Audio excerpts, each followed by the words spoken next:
This is where I come for serenity, for calm. Calm before the storm. Because today, of course, is the North London derby. And I can't remember a single time we've ever played them where I haven't had some anxiety. So much is at stake. This game is how the players show the fans that they understand and they really care. We have to beat Tottenham because they are the worst kind of neighbour.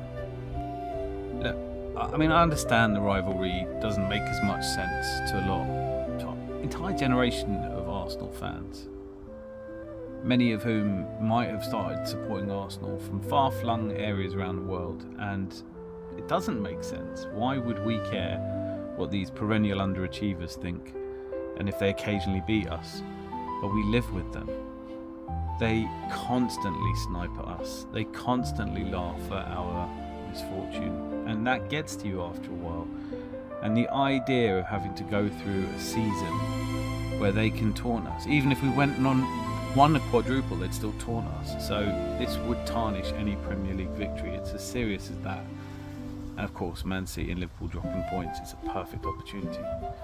Could this really be a two-horse race between Arsenal and Chelsea? Quiet reflection is needed. Come on, you Gunners.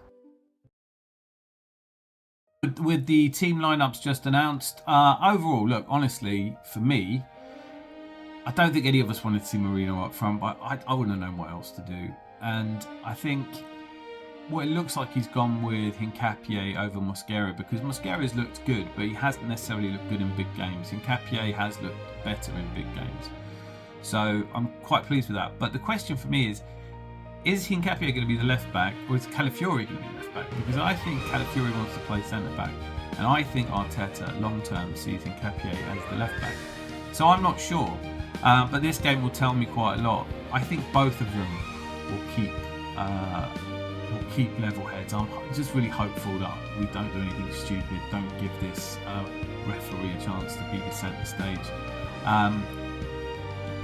I feel a little bit more confident than I did. I'm going to stick my neck out now that the teams are out and say that everything in my head is swirling around the 2-2, but I'm actually going to say, do you know what? I think we can keep them out for that second one, so let's call it 2-1 Arsenal.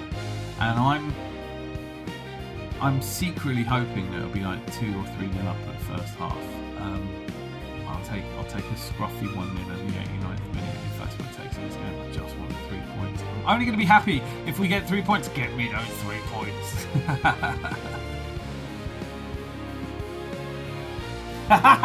It's half time. It's half time and we are 2-0 up. Exactly where I wanted us to be. I don't care if no more goals go in. I don't care how much time Tottenham want to waste. I don't care about anything. 2-0 to the Arsenal, and jubilations. Lando limbs, the Arsenal fans who are at the stadium. Oh, how I envy you. This is exactly what you want in the first half of the North London derby. Not only have we looked in control, not only have we looked good, but we scored 2 absolutely cracking goals from open play. And Eze, it is North London derbies that form heroes.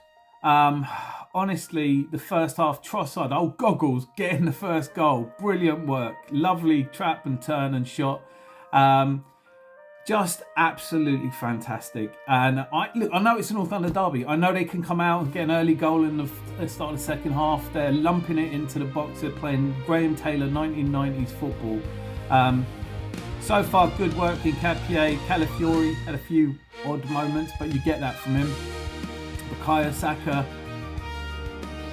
star boy, captain for the day, showing us somebody who really understands what North London derby means.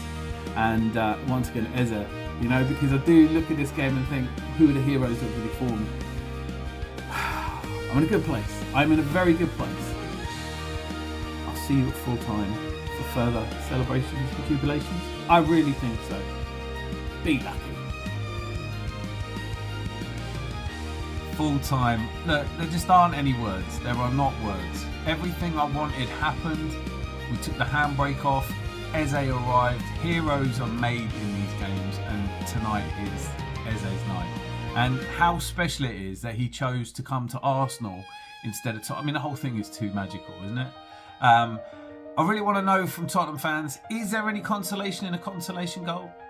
Because Richarlison's goal was very special. I said at the beginning that I just couldn't find a way to fear Richarlison, and I almost worried when he made it 3-1 that is there some sort of comeback on? No, there wasn't. Yes, this was a dreadful Spurs side, but you know what, Arsenal fans, we always get used to this. We beat a team out of sight, and then after that, everyone says, oh, they're crap. Said it about Real Madrid, now they'll say it about Tottenham. But for me, that's everything I wanted. So today feels a little bit like, well, it's days like this. Like if it was my birthday as well, I'd just feel like, now this is definitely a simulation. It's too good. It's too good to be real. Let us begin the celebrations that can go on for a little while. Now, and if there's anyone out there that's giving it, oh, I don't celebrate because this might not lead to silverware, shut yourself up. Shut yourself up in a box. Just shut up. This is North London derby. The first hat-trick since 1978, I think, in a North London derby. Eze's arrived, and thank God. And it's going to be really interesting to see who wins the battle for that number 10 slot, because that was something else today. Wonderful stuff. That was Ozil-esque.